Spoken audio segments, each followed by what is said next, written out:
Yang menemukan komputer bukan orang Islam, tapi orang pakai orang Islam. Yang buat itu AI bukan orang Islam, orang Islam menggunakan juga. Namanya orang bermusyawarah, bersedia untuk menerima pendapat orang, bukan memaksakan pendapat sendiri. Rasulullah sahaja bersedia menerima pendapat orang lain.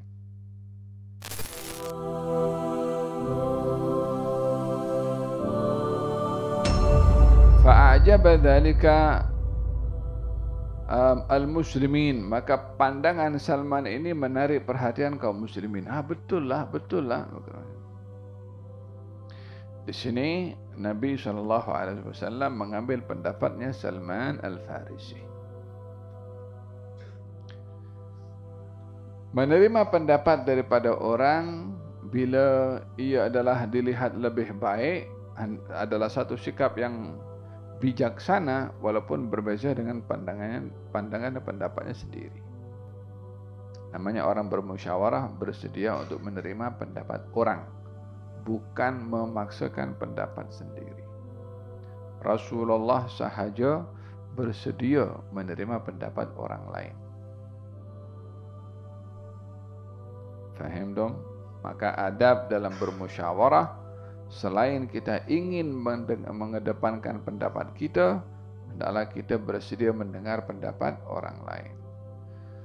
Di samping kita mengharapkan pendapat kita itu diterima, maka hendaklah kita bersedia juga untuk menerima pendapat orang lain bila dilihat ia lebih efektif.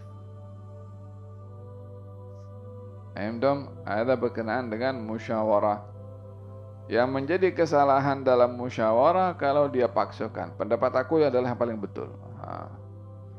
Pendapat aku mesti dibuat. Tak boleh. Faham dong? Dalam bermusyawarah, contoh kita nak buat persembahan. Bagi 10 orang masing-masing kelompok. Ini buat persembahan ini. Mereka bermusyawarah lah. Dalam bermusyawarah tu jangan ada siapa paksakan dirinya. Yang tak kena mesti bersedia dengar. Baru lepas tu tengok mana yang lebih sesuai. Bila tak jumpa, ambil suara. Siapa dari dua pendapat ni, siapa yang kamu sokong pendapat yang mana? Majority kita sokong. Dalam bermusyawarah tidaklah demikian. La ilaha illallah. Tayyib, wa al-khandaq mimma lam yakun ya'lamuhu al-arab min wasail al-harb.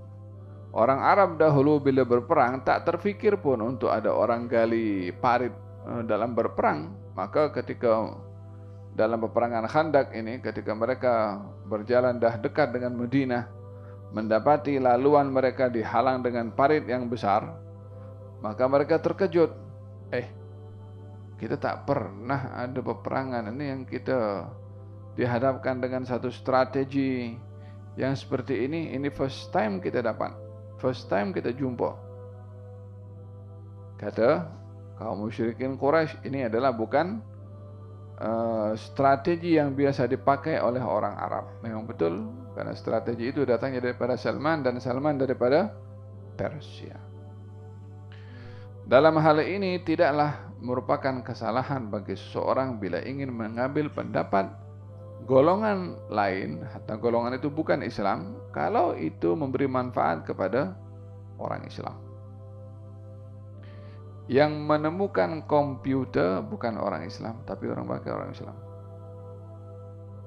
Yang buat itu AI bukan orang Islam, orang Islam menggunakan juga. Ya kan? Apalagi banyak. Kemajuan teknologi ruang angkasa yang banyak menemukannya adalah orang bukan Islam, tapi orang Islam yang pakai. Yang menemukan lampu ini, cahaya, Thomas Edison, bukan orang Islam yang pakai juga ramai. Falhasil, bukan merupakan satu kesalahan memanfaatkan apa yang ada pada bukan Islam untuk dimanfaatkan oleh orang Islam, lebih-lebih lagi bila ia memberi manfaat kepada kaum muslimin dan kepada al-Islam itu sendiri. Dalam hal ini Salman memberikan pendapat bahwasanya kami di Persia, ini bukan Islam, orang sembah api. Bila dikepung dengan musuh, maka kami akan gali parit supaya menghalang musuh masuk ke negeri kami. Maka diterima oleh Nabi, walaupun pendapat itu datang daripada Salman.